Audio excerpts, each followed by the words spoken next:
Hello and welcome to our new video game show, which we have yet to name. I think Caesar's Champions maybe might be the name of it. I'm not quite sure yet. Caesar's Festival of Games possibly is one I'm thinking about. Ooh. But we'll put a name on this. What we're going to do on this program is we're going to have a little bit of a play along with a friend. They're going to kind of play a game that they liked in their childhood, and we're going to revisit it, and they'll talk a little bit about it, and we'll talk a little bit about their experiences as a child and toys and games and movies and all that sort of fun stuff. So to join us on this inaugural episode, we have our new member of the Hulk Caesar Show team, Dicky. Dicky, thanks for joining us. Thank you for having me. Now, Dicky, when I reached out to you and asked if you would like to be a guest on the show, you had a couple games in mind, but this is the game that you ultimately decided on. Why don't you tell us a little bit about the game that we're going to play? So this is Yoshi's Island, Super Mario World 2 Yoshi's Island from Nintendo. It was released in 1995. It was meant to be the prequel to the Mario games before prequels were a cool thing. Now they're super cool. Oh, yeah. Are they, though? Huh? So that's pretty much what the game... I think it was one of the last big games for Super Nintendo before the Nintendo 64 kind of came around. Yeah. Is what I remember anyway. I think my experience... I don't have a lot of experience. If you want, you can go ahead there and hit start, and we can get going. If I remember where to start. Oh, maybe I should get you on the screen there. There you go. There you should be. Oh, yeah. There we go. Well, the old pick a file. Yeah, you got to do the file pick. So yeah, I never really spent a lot of time playing this game. As you said, it was kind of a later Super Nintendo game, and I think by that time I had kind of moved on to the Nintendo 64 and never really experienced this game much. So I'm curious to kind of see it now in all of its glory. Now, of course, I played a lot of Super Mario World 1, which was kind of the first kind of Super Nintendo game to come out. Did you play a lot of that yourself? Yeah, I mean, I was really into all the Mario games, actually. Mario World 3, of course, was the classic. Mm-hmm. Paper Mario was a great one. Mm-hmm. Did you learn of Mario 3 from The Wizard? The Wizard? The magazine. The movie, The Wizard, with Fred Savage? Oh, no, I don't think so. No? Have you ever seen that movie? I don't think I have. Well, we did a Caesar's Masterpiece Theater on it last year. It's about the Nintendo Championships. Look at California. Little kid wants to go to California. Whoa, son. Now just where do you think you're going, boy? California. California. California? Yeah, California. California, please. California. California. California. California. California. Ninja Gaiden. Hey! Oh, it's Fred Savage is like really mean to his brother, and the girl who's the lead singer of Kyle O'Reilly, she's the little girl, isn't it? Oh, crazy. Yeah. So we see kind of the. Okay, yeah. So this is something that happens in the game.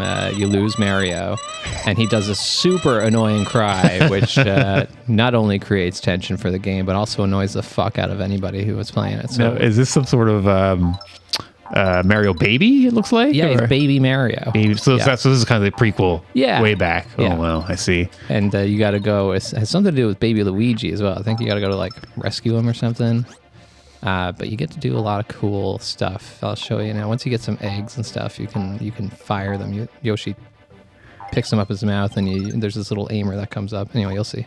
So as you'd see in the first Mario World, of course, Luigi...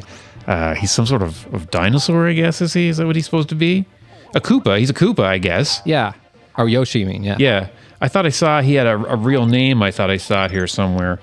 Yes, his real name is T. Yoshisaur Muncha Koopas. Okay. That's his full name. Did not know that. So they've kind of brought it back to Yoshi, I guess, which kind of makes it a bit more digestible. This is... already proving. I don't know if just because my fingers are so cold, but that's what I'll blame it on. It is a little chilly up here tonight, or this afternoon. Oh, there we go. Okay. So this was, one of the last big games before the Nintendo 64, and this game, and like a game like Donkey Kong Country, which was one of my other picks, actually. Just 1 second. I'm just going to adjust my screen here really quick. All right, there you go. So this was... this came out around the same time as Donkey Kong Country. And both of them were huge games, not only in terms of popularity, but also in terms of their advancement in the technology and the graphics involved. As I understand, I believe this was kind of a fuck you to graphics, as they wanted to do actual hand-drawn backgrounds and stuff for this, whereas in Donkey Kong Country, everything is super high-end graphics for that time. Yeah, I think the guy who ran Nintendo didn't really like that sort of 3D kind of graphic look. He liked the kind of hand-drawn, so this was kind of his response, as you said, to Donkey Kong Country. Yeah, exactly. And I mean, I think both games look fucking great. This game looks amazing. Yeah.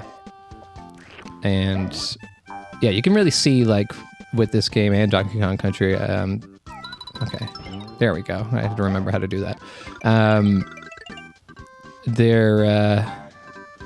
They're kind of lead in with the advancements into the Nintendo 64. Nintendo was kind of always at one time ahead of the game in that respect, I suppose. Yep. Unintended, but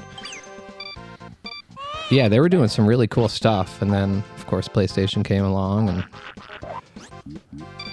God damn it. Yeah, I kind of grew up on Nintendo, well, Atari, and then Nintendo. So I got Nintendo for Christmas in maybe 1988, maybe, and got Duck Hunt and Mario Brothers combination with it. Yep. Played a lot of that. I had that. Called my friend who lived across the street when I got to the World 1-2, which is the underwater world, and I was like, there's an underwater world in this game, and I see him running out his front door with his slippers on to come across the street and see it. A lot of the same villains in this one, the Koopas, the weird flower guys. These ones, which... Shy Guys, yeah. Are they... They go back to Mario 2. That's what I was going to say. I remember Shy Guys, I believe. Yeah, I remember them from Mario 2. Mario 2 is a very different game from the other Marios. It was you could select your characters. You could be Toad or Princess or Mario or Luigi. And it didn't really follow the Bowser type. It was more of a sleep world. And you find out, spoiler alert, you find out at the end that the whole thing was a dream. Yeah, that was a weird game. I loved that game. Was that even supposed to be a Mario game? No, it was a Dookie Dookie game. Right, yeah. That they rebranded as Mario. I don't know what the fuck I'm supposed to do in this level. There was a spot in Mario 2 where you could get stuck if you weren't Luigi. There was a spot you could jump down, you couldn't jump back up out of it, and I learned it really early on in that game when I got almost to the end and got to that spot and got stuck. That was one of those games that I rented on a Sunday night, and then I mysteriously had a stomach ache on Monday morning and couldn't go to school. Oh, so weird. Strange how that happens. Oh, God. Oh. This game was huge, as you say. A super popular game, as was the first one. It was, and not just, like I said, not just with the grab, but also, like, it was critically acclaimed, and, the audience loved it. It was, I certainly spent my fair share of nights playing this game. I had a lot of sleepovers where we played this game a lot. This is quite the advancement even over Super Mario World, the first Super Nintendo game. The graphical improvement you can see. The gameplay, everything, all the cool new stuff you can do, like this whole aiming technology. Yeah. Is Bowser the main bad guy in this game? I don't think so. No, I don't believe so. I believe the guy who runs Nintendo now, his last name is Bowser. Isn't that weird? What? Yeah. No way. Yeah, and it's not planned. It's just that's his last name, Bowser. So weird, eh? That is so weird. Ooh, bonus challenge. I don't know what that is. I remember a lot about this game. I don't remember everything, but yeah. So you got to collect the stars and all that stuff. The typical Mario BS. It's always Mario always liked these little kind of games in between the levels. Yeah. Mario 2 had the slot machine, I believe. Yep. The Mario 3 had the card game where you flip the cards over and try to get matches. I love that one. That's a lot like this one, I think. There was a game back in probably, must have been late 80s, I guess. Hostess Chips had a game where there was like little mini scratch cards. I remember. And everyone was a winner. Yeah. If you scratched them right. And the first lot they put out, if you put them up to a bright light, you could see through and see the winner. Yeah. So like everybody won on them for a while until they put a better backing on them. All I ever won was bags of chips and Pepsi. That's a good prize, though. Yeah, I won the Optimus Prime Pepsi trailer from Pepsi once. Wait, what? Optimus Prime is like Optimus Prime Transformers. He's the main truck in Transformers, and then his trailer was Pepsi branded. And when you open it up, instead of having the gun inside and stuff, it was like a little drink machine and stuff inside. So, was this like a toy? It was a toy, yeah. Oh, okay. Yeah. A friend of mine won the bike. I don't know if you can remember Pepsi. You'd collect the pieces of the bike, the seat and the handlebars and the frame. Remember that too, yeah. The seat was the one that was impossible to get. Well, my friend got the seat once and won the bike. I watched this documentary recently all about this guy who there was this commercial that advertised a Harrier jet. Do you remember? Indeed, I do. I saw the show as well. Yeah, okay. It was really interesting. Yeah, that guy who there was a prize if you collected enough of these Pepsi points. The commercial said you'll get a Harrier jet, and it was like a kid standing next to this like Tomcat jet kind of thing. Yeah. And then this one kid collected enough of them. Yeah, followed through, and then had to fight for the Harrier jet. I don't. What happened? How did that end up? I think in the end he did get the jet. I think like a decommissioned jet or something. But yeah, it was it's pretty funny. The documentary itself, I didn't think it was super great, but the story is interesting for sure. Yeah, no, it wasn't like the most well done documentary. There's a new video game show. I haven't watched it yet, but it's like dramatic stories based on video games. So there's like 10 episodes. So there's like a Halo one, I think, and there's like a Pac-Man one. What do you mean dramatic story? But like they're like a one-off story in the universe of the game kind of thing. I haven't watched any of them, so I'm not 100% sure what I'm talking about. Okay. But I think some of them are like live action and some of them are cartoon. But they're getting really good reviews, so I'm going to check them out. And what is that on? Oh, that's a good question. Who knows anymore? Are you allowed to say the names of streamers on this? Yeah, like I think it's fine, yeah. Okay. I just the way I get my television isn't necessarily the way it's supposed to be gotten. Have you finished this game? I did, oh yeah, so I was going to mention, this is one of the only games I ever finished. I was really bad for playing a game forever, getting to a certain point, and just kind of leveling off and not being able to get past that point and giving up. Basically, when it got really hard, that's when I would give up. And that became kind of a metaphor for my life, I think. When things would get hard, I'd just be like, fuck this. But this one I did finish, yeah. I was a real game finisher when I was younger. I loved to finish the games. And me and my friends would stay up all night on the weekend trying to finish something. We stayed up all night one night and finished Mega Man 1, which had no... it had continues, but no saves or anything. So you had to do it all in one bang. We stayed up all night one night and finished Ninja Gaiden. Oh, Ninja Gaiden, yeah. Yeah, the original Ninja Gaiden. Now this one, that was another thing that kind of started to happen with these games later on, was you could actually save them. Mm-hmm. Like this one, as you saw in the beginning, has the those save cards or whatever, which was huge. Huge. Like in the old games, it was like the original Mario 1. It's just you get there, you don't get 3 continues. I think was all it was, maybe. Yeah. Yeah. It's a different world now. Yeah. Oh yeah. They all save now automatically now, and yeah. I don't know. Yoshi turns into a weird helicopter here, and I have to do something. Was this kind of your first console, Super Nintendo, or? No, I had a regular Nintendo as well. I don't know if we had an Atari. Yeah. I don't remember one. Maybe my sister had one. My sister's 7 years older than me, so she might have had one. But I think we started with the original Nintendo. We always call it regular. Does anyone else call it regular? I think so, Nintendo? a regular Okay. Nintendo. Yeah. I used to go to Central Newfoundland and Botwood to my grandmother's house, and the guy who lived next door had a TV or a VHS and game distribution company. Yep. So his basement was full of movies and games. Ooh. So I'd get over there, and the first thing I'd do is go over next door, and he'd let me take as many games as I wanted over to my nan's while I was there. So I'd have a stack of new games. Awesome. Just play everything. I had a friend whose parents had a lot of money. Yeah, so. I had a friend whose parents had a lot of money too, so we played lots of games. Yeah. We were always at his house, never at my house for some reason. Nintendo was the king of disappointment when it came to ports a lot of the time. Like we'd wait for a game to come out, and then when we'd get it and realize it's not the arcade version, it was pretty upsetting sometimes. One of such a situation was with the original Double Dragon on Nintendo. Yeah. We'd spend so much time playing in arcade, especially the part that it was 2 players in arcade. And my friend actually got Double Dragon and a second controller for his birthday. And then we went to play it, and there was a 2-player mode in it, but it was like a Bobo Street Fighter. Bobo's the bald guy in that game, the boss. And you could play like the stupid mode. It was almost like a Street Fighter mode, but it was really bad, like a 1-on-1. It's pretty disappointing.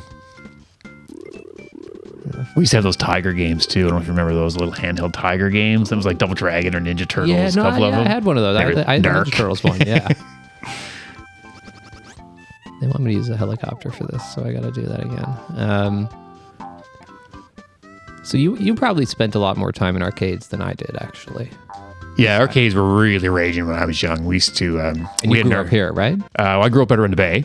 Right. Okay. So when I moved to Whitburn in like '88, and there was a little arcade there, Pretty's Arcade. The son of the guy who owned the arcade actually is one of the founders of Verifin. Oh wow! So they had a little arcade in town, so we used to go there. They had Mario Brothers Arcade. They had this kind of Gunsmoke game, I think it was called. It was kind of like a cowboy side-scroller game. Yeah. A couple games like that. And then we used to come into town, of course, and there's a good arcade in the Avalon Mall there by where the movie theater used to be. There was a killer arcade in the Village at the top of the stairs by the intermission. I remember. Yeah, I do remember that. There was an arcade right here somewhere, I think, right downtown Comics or something right here somewhere. There was like an adult arcade downtown here that you're supposed to be 19 plus to get into, I think. So they were, really raging. Yeah. Yeah, big games like Gauntlet was a huge game. It came out with 4 players. Gauntlet. Yeah, it was like the elf is about to die. The warrior is about to die. Warrior needs food. Or Dragon's Lair. Remember Dragon's Lair was like a full cartoon game. Yeah. And the only thing you really controlled was it's almost like those button controlled motion games now, like story games, like where you got to press the button at the right time to make it happen. But it was just like you didn't know when it was supposed to happen. You're kind of watching a cartoon. And at some point, you had to press up at the right time to get them to do the thing, but you didn't really know how to do it. And if you didn't do it, it was game over. And that was like a 75-cent game. I think it was a premium game. 75 cents. Right? Wow. Yes, times have changed. Well, you, like you said, your friend, you had a friend who had a lot of games and stuff too. Was that kind of something you do a lot? Like go to each other's houses and play games? Yeah, I mean, like I said, like it was more me going to his house to play games all the time and watch whatever movies he had. But yeah, he had multiple systems. Like in his bedroom, he had the Sega Genesis, and then down in the den, he had the Super Nintendo and the Nintendo 64. So yeah, it was always a Mama, can I go to Sean's again? These people probably had a Laserdisc player, did they? Very funny. So this game, as you said, came out in 1995, which was a great year for a lot of things. Yeah. OJ. The OJ, the pursuit itself started in 94, I believe. There's an excellent documentary called One Day in April. Oh. I think it's called. And it's one of those 30 for 30s, those ESPN 30 for 30 documentaries, which are amazing. Like different directors do different ones. And it's about the OJ chase. And like that day there was it was Jack Nicholson's last day golfing, I think. The Stanley Cup parade for the Rangers, I think, was happening.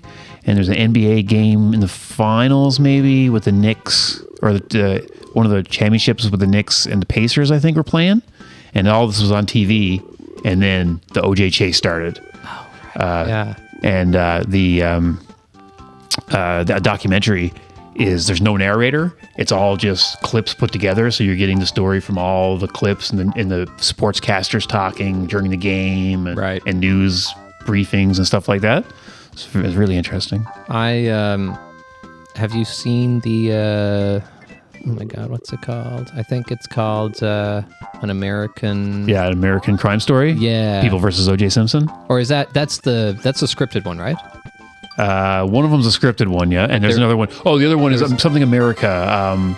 Made in America. Made in America. Yeah. The TSN or the ESPN, whatever it was. Yeah, I've seen them both, yeah. That's one of my favorite documentaries ever about really anything. Good. Like, that is an amazing documentary also about OJ and what a crazy story. You know, so much is rooted in the O.J. Simpson trial as far as television and coverage of news and fucking Kardashians. Yeah. Right, there'd be no Kardashians if O.J. hadn't killed his wife. Right? Right? Like, it all triggered back to that. So, yeah, you can blame him for the Kardashians, I guess. I mean... Sure can. I sure do. I talked to OJ for a brief moment. Oh, did you? Yeah. Oh. I just asked him about Toronto when he was with the Bills. Yeah. And he said he spent a lot of time in the 6, murdering people.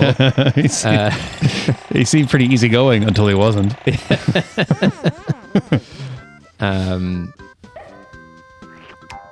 I'm stuck at this one part, and it's kind of driving me crazy now.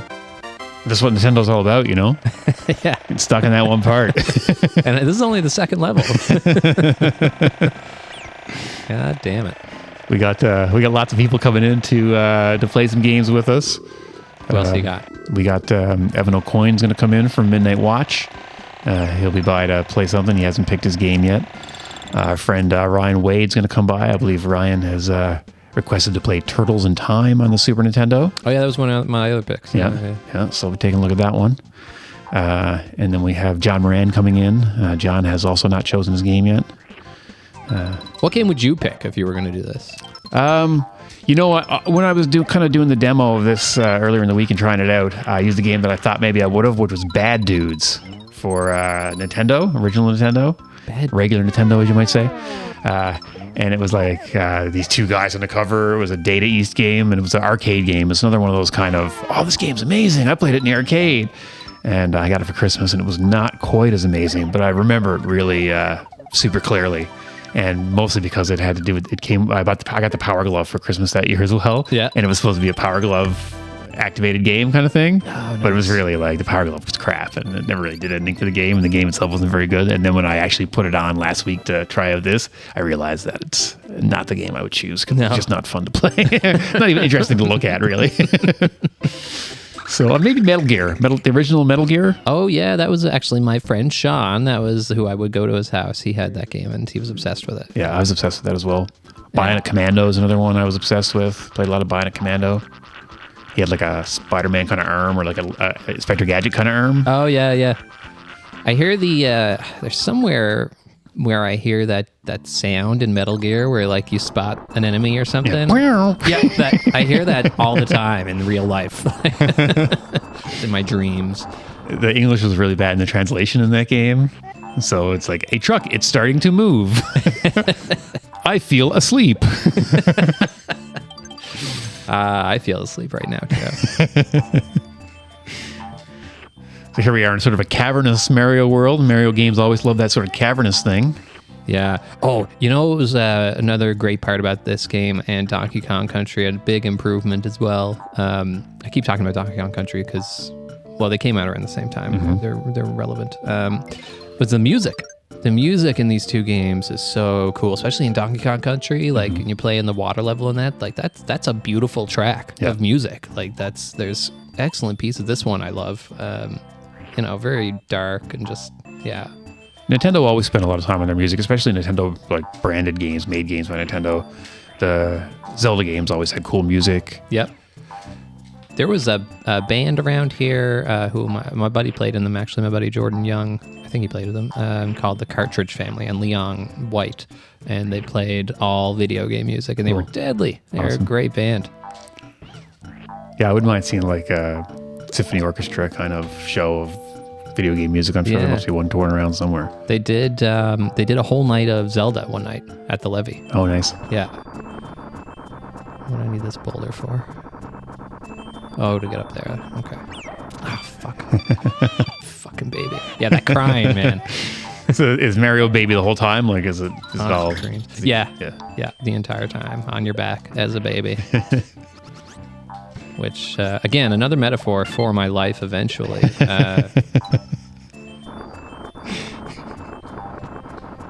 Some of the movies that came out in the year of 1995. Of course, Batman Forever. You a big Batman Forever fan? I was when it came out. I was really into it. I had all the McDonald's memorabilia stuff and the toys. Did you still have a Bat Burger? Yeah, which I think we talked about recently. I was also a huge Jim Carrey fan, as everyone was back then. Of course. So him being the Riddler, it was like, what? I think I mean, that movie, when you watch it now, is fucking terrible. But It's on our list for Caesar's Masterpiece Theater to cover at some point. So. nice. We had Tommy Lee Jones, of course, as Two-Face in that one, a little bit different than the way Aaron Eckhart did it. Yeah, and you know what? I kind of almost preferred Tommy Lee Jones.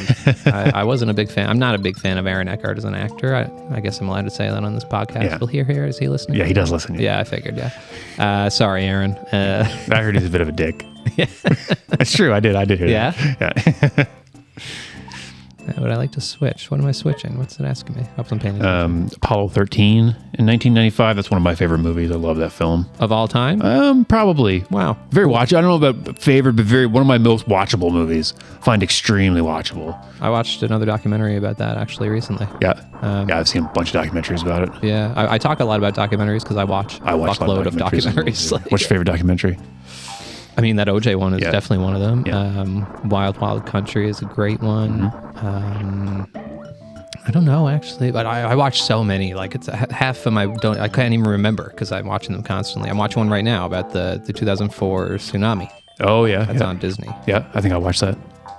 And that's a heartbreaking documentary. But back to Tommy Lee Jones as Two-Face.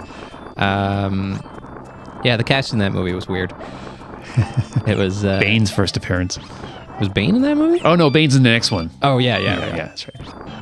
Who else? Poison Ivy was in. Poison Ivy's in the next one as She's well, in the next because one. Bane's with her. Right, yeah. So it was the Riddler and Two-Face. Was that it? Yeah, and then Robin. That's Robin, where, yeah. Robin made his first Yeah. appearance. Chris O'Donnell. Yeah, and Lisa Silverstone as Batgirl. Yes. She was Alfred's niece. Was this the introduction of the nipples on the suit? No, Or I think it was that Clooney. I think. Oh, Maybe Batman and Bat Robin. nipples. Yeah. That was a bad one. That's a pretty bad one. Yeah. That one has a lot of saving graces just because of Arnold Schwarzenegger is so good in it, and the puns are so amazing. We used to have a Arnold Schwarzenegger soundboard with all the different ice puns. Oh, I yeah, used yeah. to meet you, all that sort of stuff. I have there's some lines that Jim Carrey says in that movie that I still will reference as of like current. Like he's like, "Don't kill him. If you kill him, you won't learn nothing." And I say that a lot. I don't know why. I, for 30 years maybe, have been saying to people whenever someone misses a catch or I almost bump into someone or something, I always say, "Oh, I thought you were going to do one of these and make this thing with my hand." And I've been saying it forever, and I had no idea where it came from. And then I watched Unnecessary Roughness the other day, that football movie with Keanu Reeves, I think, maybe. Yeah. And That's where no, that it wasn't comes Keanu from. Reeves. Somebody else said, "Benny, that's what it was from." Oh, it's Scott Bakula, I think. Yeah, and that's what it was from. Oh, I thought you were going to do one of these. It's funny the things that get stuck in your head. Oh, it's so weird, the random stuff that, you remember years and years, 30, 40 years later, but like something from yesterday, I'm like, what? Braveheart also out in 95. You a Braveheart fan? Yeah, I love that movie when it was around. I haven't watched that movie in probably 30 years. Still pretty holds up pretty good. Yeah? Yeah. Another great one that came out that year was, shout out to my boy David Spade, Tommy Boy. Tommy Boy. Oh, I love me some Tommy Boy and some Black Sheep. Yeah. And Farley, Yeah, fantastic. And Basketball Diaries that came out that year. Yeah, I got a great soundtrack. That's Jim Carroll, right? That's what that's about? Yeah. That's right. Yeah. Seven came out that year. Yeah, Seven's a fantastic movie. What's his name? David Fincher? David Fincher, yes. Great movie. It's still a great movie. Yeah, still stands up big time. The classic. Is that's the What's in the Box? That's in the box, yeah. Yeah. I went and saw Freddy's Dead, The Final Nightmare, maybe, and then when we got out, Seven was still going, and we'd already seen it. And we went in the back and spoiled it for everybody. Horrible. Now I'd give myself the death penalty for that. And Clueless. Were you a Clueless fan at all? I don't know if I ever saw Clueless. Yeah, Clueless is a fun movie. I feel like I probably did. I had a lot of female. I'm not supposed to call them females anymore. I had a lot of woman friends, girlfriends who weren't girlfriends. You have friends who are girls. You know how it goes. And so I imagine I probably saw that movie at some point, but it didn't stick with me. Had a really good soundtrack. Yeah. Had Fake Plastic Trees acoustic on there, which is really good. Yeah. Oh, I think Emily mentioned that last time I was here. Yeah, she played it for us. Oh, yeah. Albums, the big albums of the year, of course. Jagged Little Pill, really on a tear in 95. pretty much everything that came off that was a hit. I think when I was on CHMR and you couldn't play anything that was on the top 40, I think there was only one song, A Jagged Little Pill, I could play because everything else hit the top 40. And What's the Story, Morning Glory by Wonderwall. Oh, Oasis? Yeah. By Oasis, I should say. Yeah, it's probably the... by Wonderwall. By Wonderwall, they'll say. I'm actually a big Oasis fan. I like both their solo stuff, too. Oh, nice. Big singles of the year. 95, we had Gangster's Paradise for the film Dangerous Minds by Coolio. Great tune. Love tune. The Weird Al parody. Yeah, Amish Paradise. Weird Al asked Coolio if he could do it, and Coolio said no and got really mad about it, and Weird Al did it anyway, which he normally didn't do. And then before Coolio died, he actually came out and said, he was really stupid about it, and he didn't really know what it was, and then once he heard it, he loved it, and he thought it was just as good as his song. I like it better, honestly. Yeah. We're going to do a Weird Al show here at some point, so for that. I still am, but I was a huge Weird Al fan as a kid. That was my music as a kid. He was what introduced me to rock music. Yeah, me too. I knew all the parodies before I knew the real ones. Yeah, me too. Yeah, I was big into like classical music and everything, and then I got really into Weird Al and learned about all these bands and all these songs, and I'm still to this day, like you just said, like I'm a huge Weird Al fan. I think he's a genius. I saw him in Vancouver once, one of the most amazing shows I ever saw. Oh man, I'd love to go to that. The Weird Al story, Weird Al's Sega Begins, the Star Wars song that's done, it's the tune of American Pie. Yep. Don McLean said that his daughter loved that song, loved the parody of it. And Don McLean, the singer of American Pie, and he said she's listened to it so much that when he'd get up on stage to sing, he'd almost sing the Weird Al lyrics because they come to mind before his own would, appearing at his house. That's hilarious. And the other good Weird Al story is Mark Motherborough of Devo said that Weird Al, that he hates Weird Al because Weird Al wrote the best Devo song ever, Dog Eat Dog. That's like a style. It's not an actual parody. It's just done in the style of Devo. Oh, yeah, and Mark Motherborough said that he made the Devo song that Devo never could. So he gets a lot of respect. He does, yeah. And that's one of the things that people used to say about him, too, was like, if Weird Al, you've made it if Weird Al covers you. Yeah. It's crazy he's not in the Hall of Fame. I mean, I know it's all sham anyway, but... Oh, yeah, and it is crazy, though. Yeah. But he knows he's loved. He knows. I haven't watched the movie yet. I'm going to watch it at some point. You haven't seen the movie? No. Oh, it's so good. Yeah, you need to watch that.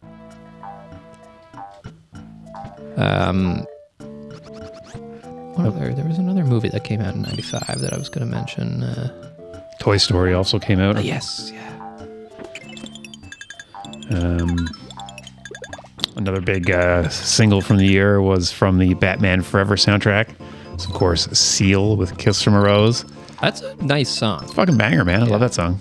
There was another song that came out that year that I heard recently, but I was obsessed with it when it came out, was U2. Oh, Hold Me, Thrill Me, Kiss Me, Kill Me? Yeah. Oh, I love that song still. You still like it? I love it. I listened to it recently. I was like, eh. But when I was a kid, that song was so cool. To me, like, I feel like that's like U2's most rockin' song. It is like, yeah, definitely. Yeah. They're heavier, yeah. I like Lemon too, so I don't know. Maybe I'll like weird U2 songs. What else we got here? Of course, the PlayStation started really coming into its own in 95. I believe it got released in 95. Wow, that early, hey? Yeah, I think probably, if I don't know for sure, but I'd have to guess the first games would have been... Final Fantasy, maybe? Maybe one of the Final Fantasy games, maybe 7, maybe? Yeah, that's what I was going to say. And Need for Speed. Yeah, probably like a Need for Speed game. And there's something else big that would have been Tony Hawk, maybe? Oh, yeah, Tony Hawk was. The Sega Saturn also came out, but didn't quite have the same punch as the PlayStation and never quite made it. In the arcade, we mentioned about the arcade earlier. A couple of big games came out. Killer Instinct, the fighting game. Yep. That was a big one. That was a kind of a marquee game on Super Nintendo as well. Yeah. It was one Nintendo really pushed when the Super Nintendo came out. It was very much like almost a direct competitor to Mortal Kombat. Yep. It had like more cartoony kind of characters, like a big snowman, I believe. Yeah. Stuff like that, yeah. And then Marvel Superheroes came out as well, which was the Capcom, later to be known as Marvel vs. Street Fighter. Yeah. Was the sequel to it. They had that game at the arcade over at the Thompson Student Center at MUN. I played so much of it. Spider-Man and Hulk, that was my combination. Oh yeah, that's a good combo. Yeah. Yeah, I know that game. Yeah, there was the arcade at the Thompson Student Center also had the Junkyard pinball machine, which is like a real classic kind of late 80s, early 90s pinball machine. Oh, I love it. It's still my favorite pinball. Did you play pinball at all? Yeah, if it was, I was at the arcade, I would play a lot of pinball. I was pretty good at pinball, actually. Yeah, I got a still pretty good feel. I got a pretty good feel for pinball too. Yeah, I'm still pretty good at it. Yeah. Beanie Babies. Oh yeah. Were all the rage in '95. And they're still all the rage. They didn't go away. There's a real funny picture of a divorce settlement of people they had a Beanie Baby collection, and the judge dumped all the Beanie Babies on the floor in front of the bench. And they one by one they took turns picking, and there was like 1,000 of them. Again, there's a documentary. I've watched it. Did any of those ever turn out to be worth anything? There must just be a few of them that are worth anything. Yeah, I think there's only a couple of them, like super rare ones. When I was young, we were always taught that, collect hockey cards, collect comics, that kind of stuff. Look at the ones that when your parents were kids, now they're worth tens of thousands of dollars. But, I mean, I got all the X-Men 1 hologram Spider-Man covers, all that stuff. But, I mean, it's not worth anything because everybody has it. Yeah, exactly. It was only ever valuable because it was like garbage to people. They read it and throw it away, right? It's like a newspaper. Yeah. Oh, we're at a castle here now. The cards used to come in packs of cigarettes, right? Right, yeah. People just throw them away. So that's why they were worth something. Oh, we get like a hidden castle kind of level here.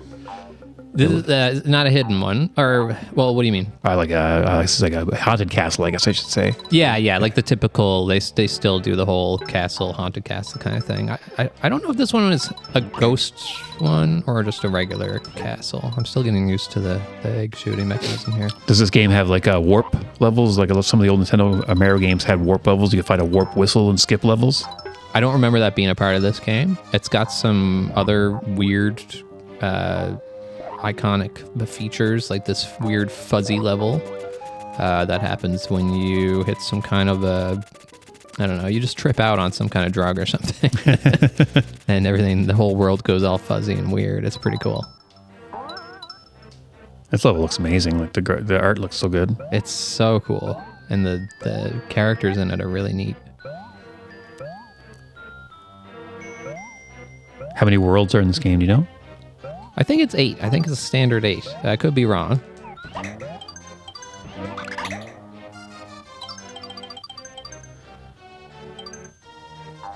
Yoshi's become kind of probably the most popular character in the Mario games after Mario. Everyone wants to be Yoshi. Yeah. All the time.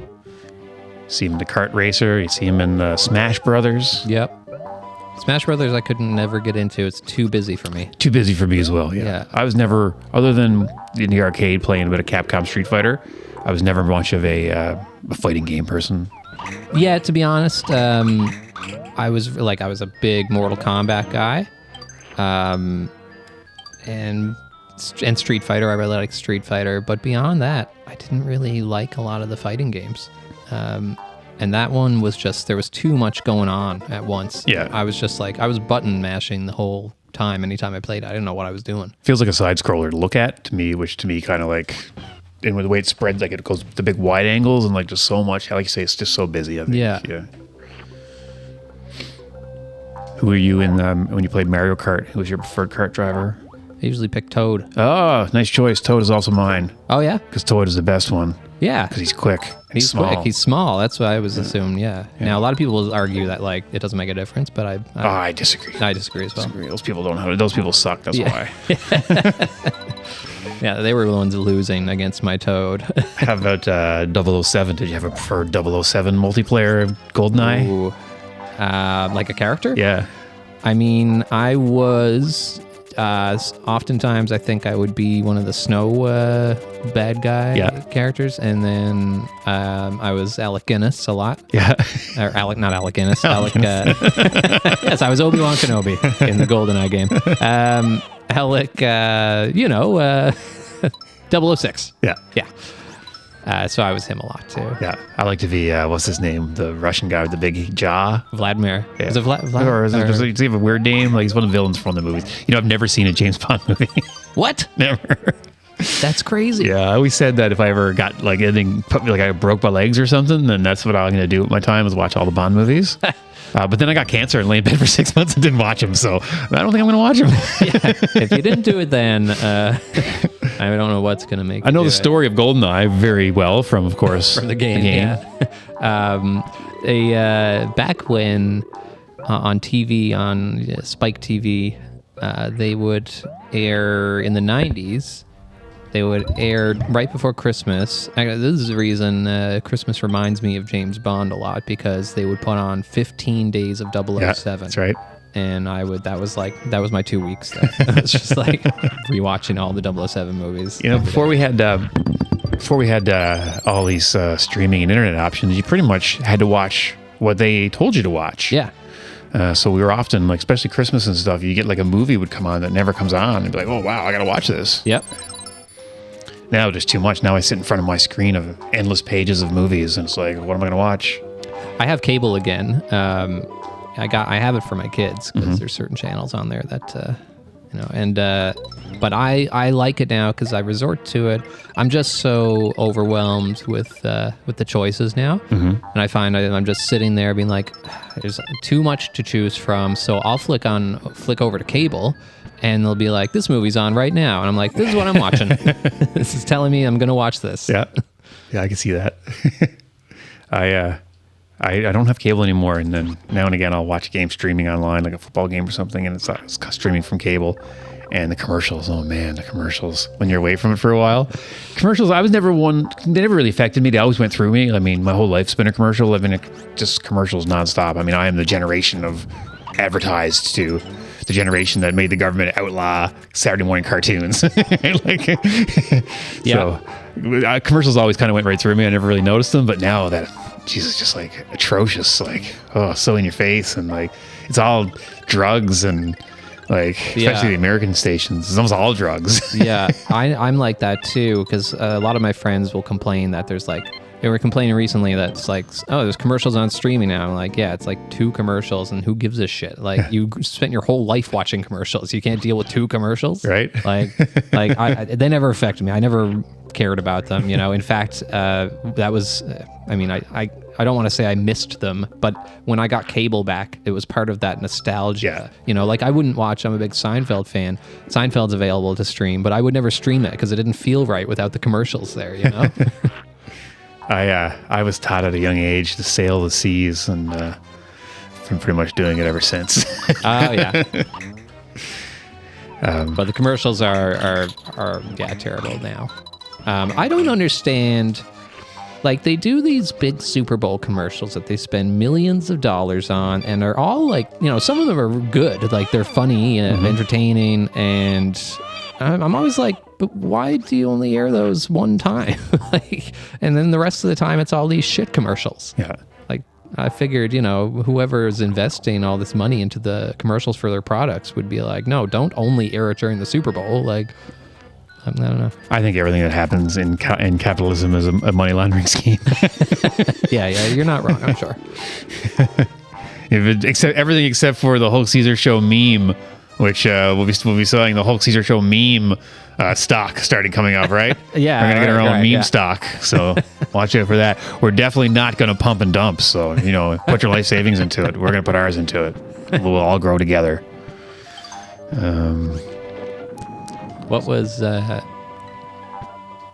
Sorry, I just got lost in a thought there. I think it happens to you when you're in these intense lava levels. I know. I'm like trying to focus on the game while also having some kind of cognizant... That's going to be the fun of it, I think.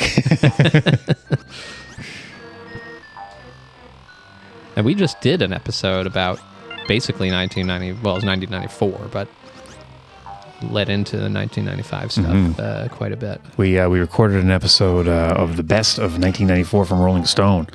But as I was listening back to it, I feel there's so much that we covered that we could have split into a bunch of different stuff. So I'm thinking we might redo some of those and maybe do a little bit of do some album relooks and split some of those albums out into their own shows kind of thing. Sure. Because, boy, what a great year that was for music. Yeah, oh man. It's unbelievable. Oh, fuck. Oh no. so annoying. Oh my god, yes. There we go. Okay. Okay, I don't know. I just gotta time this now. Oof. Ah! Oh boy. Oh, okay. There's Oh, there's a floor. yeah. So you like you're Luigi the whole, or not Luigi, you're Yoshi the whole time in this. So you never play as just Mario? Never. Not that I recall, but no, I would say no. Oh, there we go. Going up. There's some cool bosses in this game too. There's a lot of actual strategy involved in this game, even though it looks like I'm just shooting eggs at stuff. Oh, yeah, you watch people doing the time runs and stuff, and you realize how much strategy there is in these sorts of games. Yeah.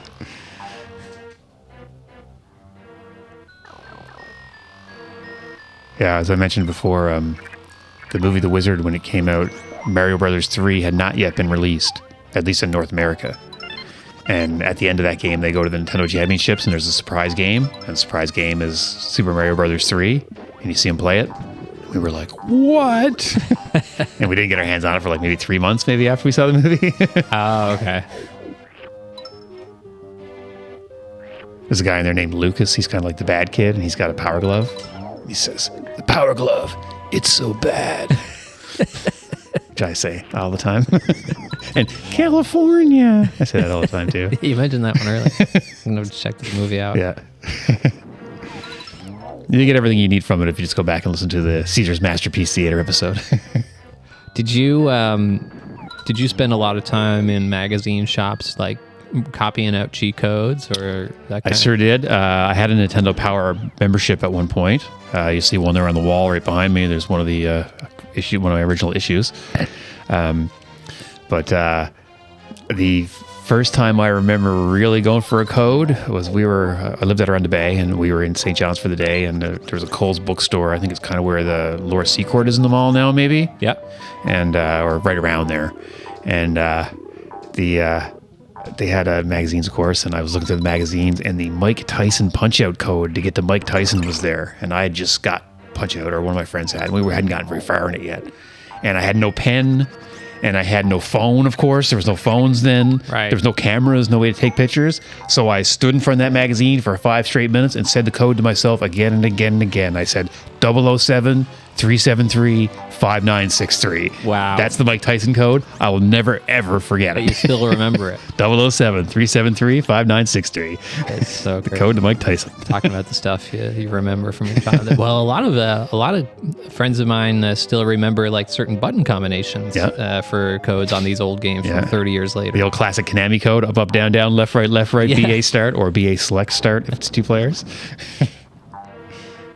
That code we used to call it the Contra code, but then Konami ended up using it in multiple games and became known as the Konami code. Contra 3 was also on my list to play. I've never made it past the 3rd level in that game. I don't know if I ever played the 3rd one. We played a lot of the original Contra. That was one of the first kind of real 2-player games you could play together. Such a cool game. Yeah. And for that reason. And the Contra code, of course, gave you 99 lives, so everybody got to finish it. It's a hard game. It's a hard game without the code, that's for sure. Yeah. There's a lot of hard games. What do you think was the hardest game you ever played? Oh, shit. Contra. Yeah. The original Turtles, I think, Yeah, probably. that was a tough game. We finished it, but it was a tough game. Yeah. There was a Star Trek game that was around that was really stupid hard. Stupid hard, yeah. Kind of like that Bill and Ted game that was out. It was just stupid and hard. Yeah. Super Return of the Jedi. I don't know if you ever played that. Yeah, that's a tough game. I was obsessed with that game. Yeah, I was obsessed with that as well. That was for those of you who don't know, a Star Wars game based on the movie Return of the Jedi. Mm-hmm. It was for Super Nintendo, right? Super Nintendo. And it was pretty cool. You could do a lot in that game. Yeah. And, it had big sprites.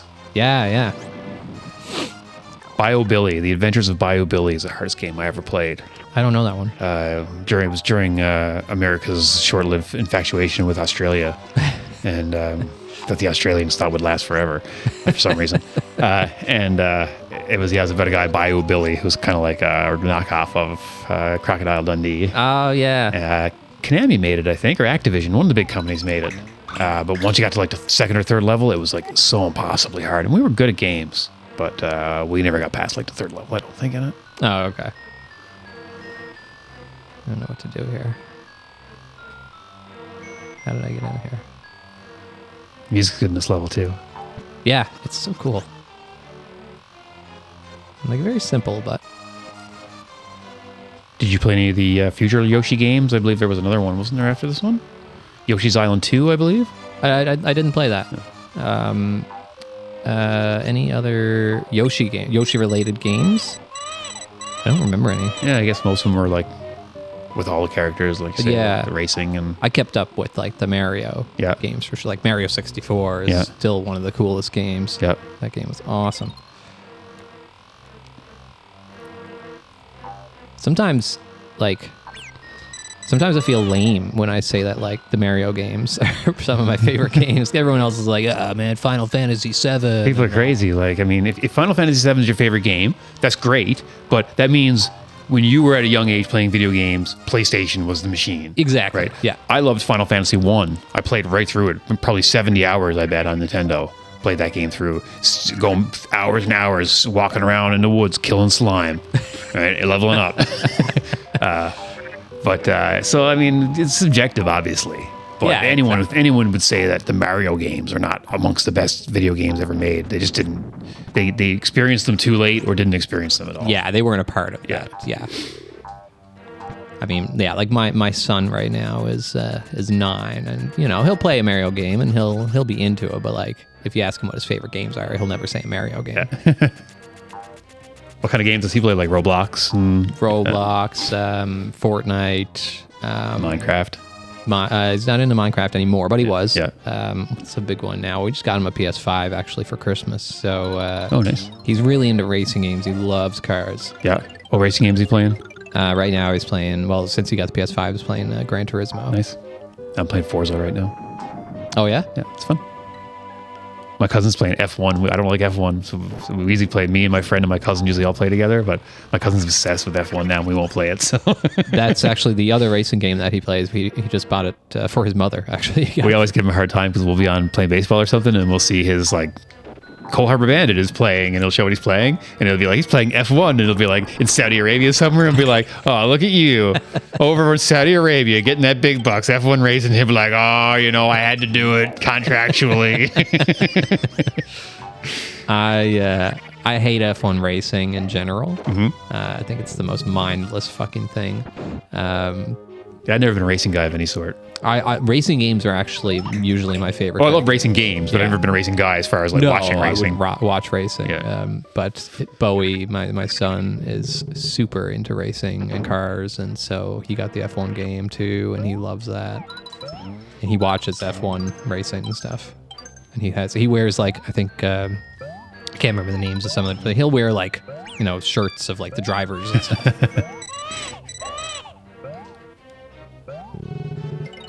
I'm a big baseball fan to watch, and a big baseball fan to play. Me and my friend play a lot of co-op baseball against other people. Oh yeah, like you can play the co-op baseball games online. Yes, you take turns pitching and take turns batting. You pitch inning to inning. Is baseball are baseball video games as boring as baseball on TV? You know what? When I was, it's funny because I always said baseball was boring. I was a basketball, football fan growing up. I never really watched a lot of hockey. Never watched baseball at all. Thought baseball was super boring. And then in 2005, we got EA Sports Presents Baseball or Major League Baseball on Xbox maybe, and started playing it. And I started learning the game and like learning the feel of the game and like how like the batting and pitching and all that.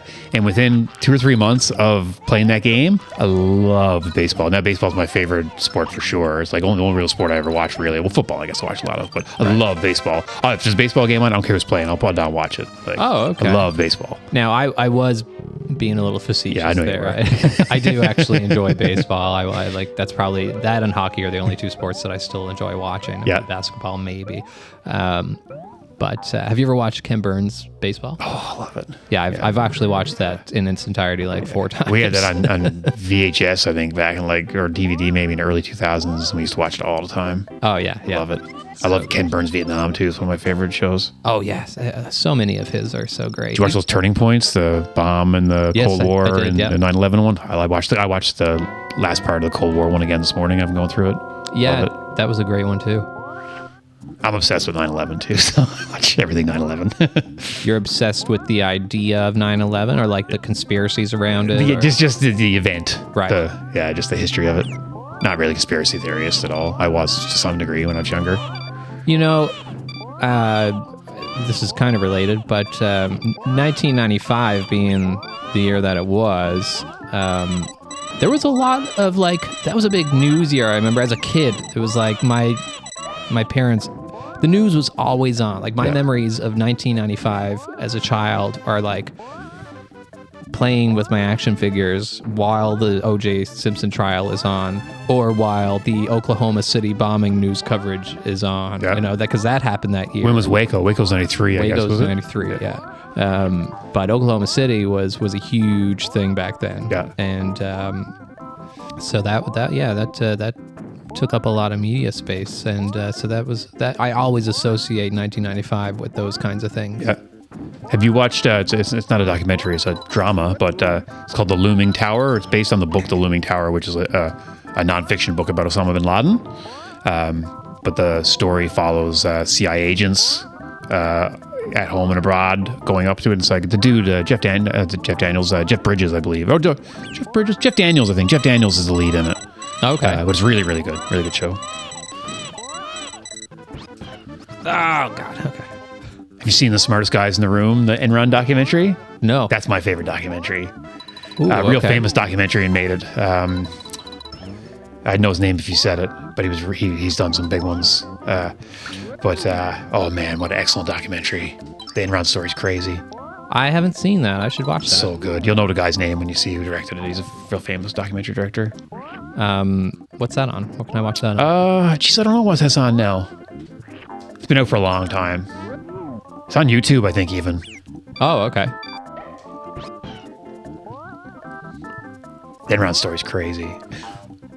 When did that happen? It was in the 90s, I think, wasn't it? Or no, it was it was just after in the early 2000s, because when George Bush became president, he was like best friends with one of the Enron guys. Right. Yeah, I was gonna say I thought it would happen more Yeah. like in the 2000s. Yeah. Ah, you. Sorry, I didn't mean to say. Fuck you. God damn it. Ah, at the fucking boss. You fucking. Ah, Jesus Christ. All right, well, maybe we'll call it there.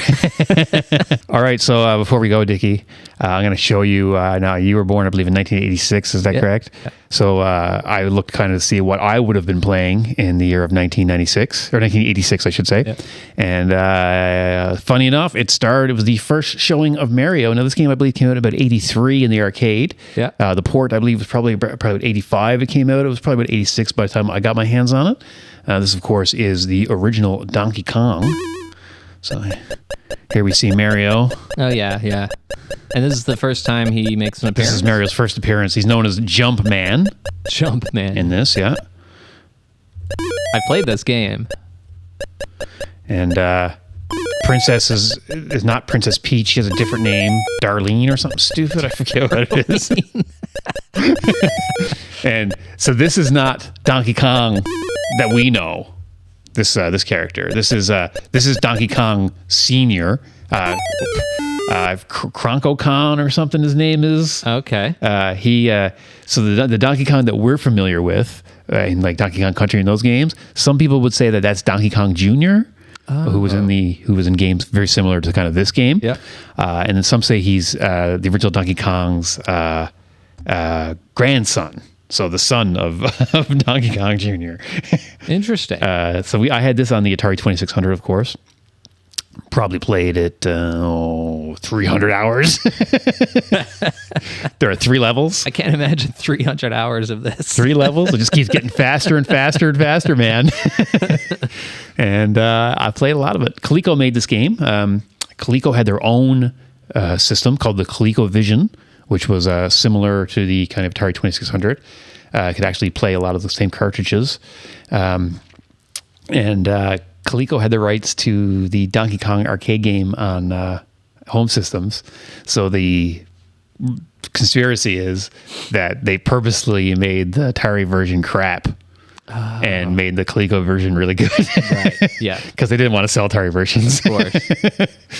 So this is what I would have been playing when you were born. Wow. He looks more like some sort of cookie man. Or What's the? Oh, that's okay. So that's then Deborah that's next to him, right? Yeah. So then I'll get up there.